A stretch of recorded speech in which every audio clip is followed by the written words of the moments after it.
할렐루야. 살아계신 하나님의 음성 들으시는 복된 새벽 시간 되시길 간절히 소망합니다. 오늘은 처음 사랑을 잃을 때라는 제목으로 함께 말씀을 나누고자 합니다. 요즘 시대를 살아가면서 저는 개인적으로 가장 어려운 것이 다른 어떤 것이 아니라 관계라고 생각됩니다. 그 관계가 다른 사람들과의 관계든 하나님과의 관계든 보통 우리가 처음에는 좋게 시작하고 뜨겁고 열정적이고 진심으로 시작되죠. 그러나 시간이 지나면서 그 관계가 식어버리는 모습들을 종종 발견하게 됩니다. 결혼도 그렇지 않습니까? 연애할 땐 하루 종일 통화해도 모자랐습니다. 근데 결혼하고 10년이 지나면 어떻습니까? 문자 한 줄 보내기도 귀찮아집니다. 연애할 때 모든 상황을 보고하더니 이제는 그런 것도 하나도 없습니다. 제가 그렇다는 것은 아닙니다. 근데 신앙도 마찬가지인 것 같습니다. 처음 우리가 예수님을 믿을 때는 정말 예배가 기다려집니다. 찬양만 불러도 눈물이 나죠. 그리고 십자가만 보아도 감격했습니다.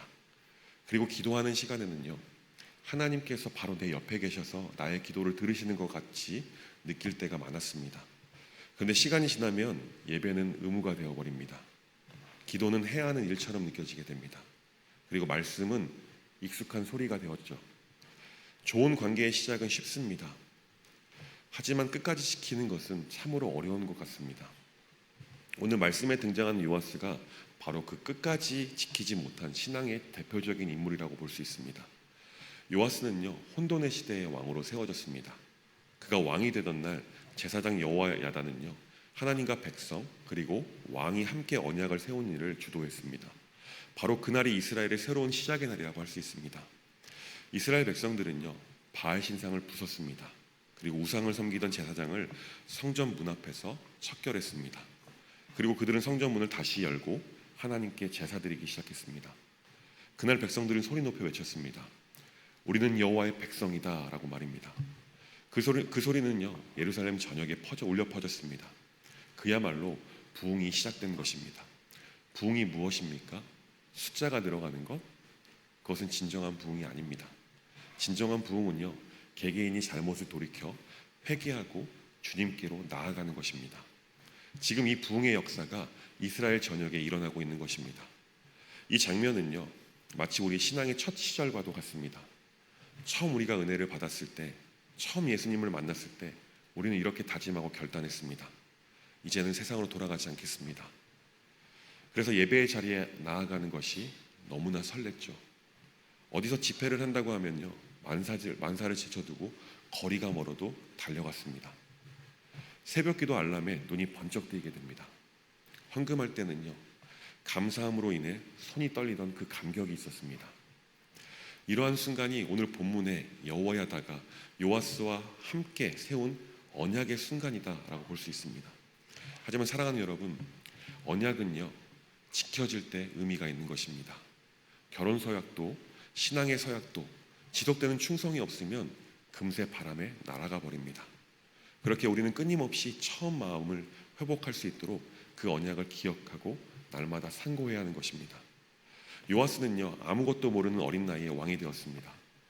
하지만 그 곁에는 믿음의 스승 여호야다가 있었습니다. 이 여호야다는요, 요아스에게 신앙의 길을 가르쳤습니다. 그리고 지도했습니다. 그리고 요아스는 그 가르침대로 하나님 앞에서 정직하게 해냈다라고 오늘 본문 말씀은 분명하게 말씀하고 있습니다. 세월이 흘러 요아스가 장성한 후에 그의 마음 가운데 하나님의 성전을 수리하고 싶다는 감동이 찾아왔습니다. 성전은요, 아달랴와 그의 아들들이 바알에게 바치느라 많이 훼손되어 있었습니다. 벽이 무너졌고요, 문짝이 썩고 있었고 하나님을 예배하던 자리가 황폐해졌습니다. 요아스는 그 모습을 보며 결단했습니다. 하나님의 집을 다시 세워야겠다. 하나님께 받은 은혜를 이제 행동으로 갚아드려야겠다라고 말입니다. 그가 제사장들과 레위 사람들을 불러서 말합니다. 각 성읍에서 돈을 거두어 하나님의 집을 날마다 수리하라라고 말입니다. 하지만 제사장들이 그 일을 게을리했습니다. 그래서 요아스는 직접 움직이기 시작합니다. 성전 문 밖에 헌금궤를 만들게 하고 온 백성이 자원하여 그 안에 헌금을 가져다 놓도록 했습니다. 이것은 단순한 건축 헌금이 아닙니다. 무너졌던 신앙의 중심을 다시 세우는 헌신인 것입니다. 성전이 무너졌다는 것은요, 단지 건물이 낡았다는 것이 아닙니다. 하나님을 향한 마음이 식어졌다는 것이죠. 그래서 성전 수리는 단순한 보수가 아니라 신앙의 부흥 운동이었던 것입니다. 그러자 놀라운 일이 일어납니다. 백성들이 기쁜 마음으로 헌금을 하나둘 드리기 시작했습니다. 24장 10절 말씀을 보면 그 괴가 금세 채워졌음을 알 수 있습니다. 누가 시켜서 한 것이 아닙니다. 하나님께 감사하는 마음으로 자원하여 백성들이 드린 것입니다. 이러한 모습이 바로 은혜 받은 자의 반응입니다. 진짜 회복은요, 말로 하는 것이 아닙니다. 헌신으로 증명되어져야 합니다. 백성이 드린 헌금으로요, 목수, 석공, 금속 장인들이 성전을 하나둘 수리하기 시작합니다. 문이 새로 달리고 벽이 세워지고 다시 제단에서 제사가 드려지기 시작했습니다. 무너졌던 예배의 자리가 이제는 하나님의 임재의 자리로 다시금 탈바꿈된 것입니다. 그 중심에는요, 여전히 여호와 야다가 있었습니다. 그는 단지 제사장이 아니라 백성의 신앙을 이끌어가는 영적인 지도자였던 것입니다. 그는 왕과 함께 하나님의 집을 회복시켰고 결국 하나님의 은혜 가운데 삶을 마감할 수 있었습니다. 그의 마지막에 대해서 성경은 이렇게 말씀합니다. 24장 15절과 16절 말씀을 보겠습니다. 함께 읽습니다. 여호야다가 나이가 많고 늙어서 죽으니 죽을 때에 130세라.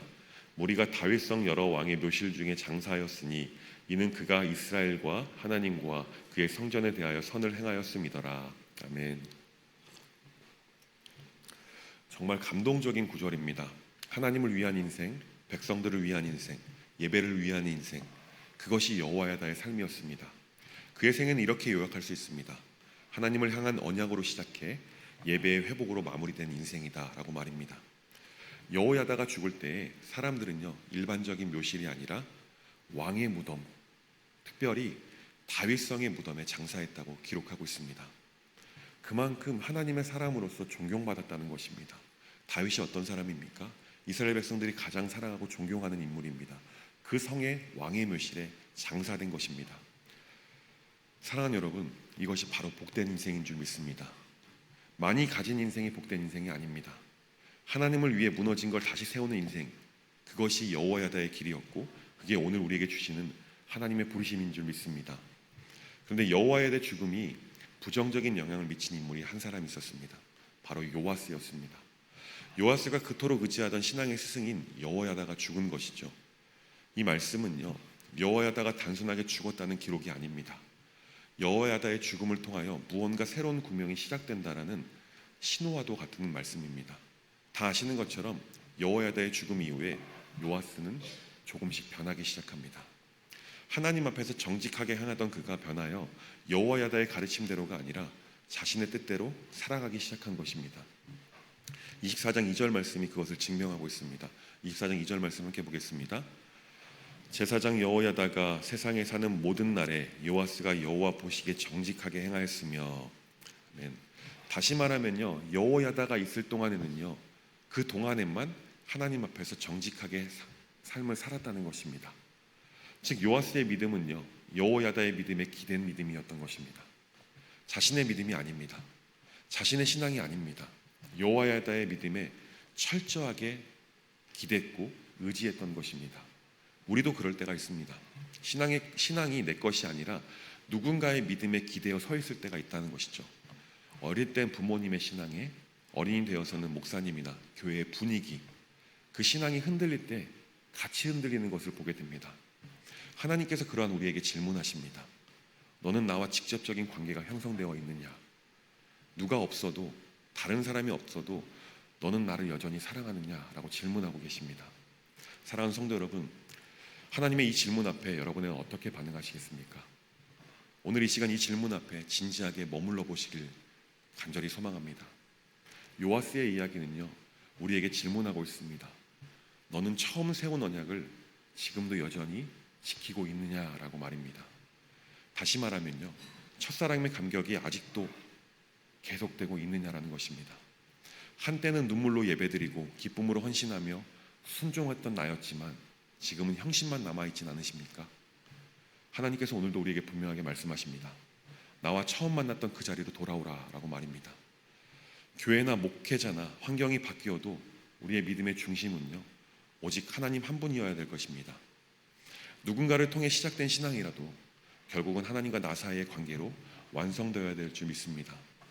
사랑하는 여러분, 여호야다는 떠났습니다. 사람들은 변합니다. 그러나 우리 하나님은 변하지도 않고 떠나지도 않으심을 믿으시기 바랍니다. 하지만 요아스는요, 그것을 잊었습니다. 이것을 몰랐습니다. 하지만 우리는 잊지 말아야 할 줄 믿습니다. 요아스의 인생은요, 좋은 시작이 좋지 않은 결말로 이어진 이야기입니다. 사랑하는 여러분, 우리의 인생은 그 반대여야 하지 않겠습니까?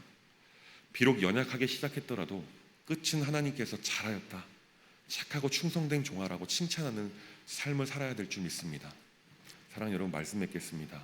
오늘 말씀을 통해 질문하시는 하나님의 그 질문 앞에 우리의 믿음을 진지하게 점검해 보시길 간절히 소망합니다. 혹시 첫사랑이 식어 있는 분 계십니까? 괜찮습니다. 지금부터 다시 시작하면 되는 것입니다. 바라기는 오늘 이 시간이 하나님과의 첫사랑을 회복하는 첫걸음이 될 수 있길 주님의 이름으로 축원합니다. 기도하겠습니다.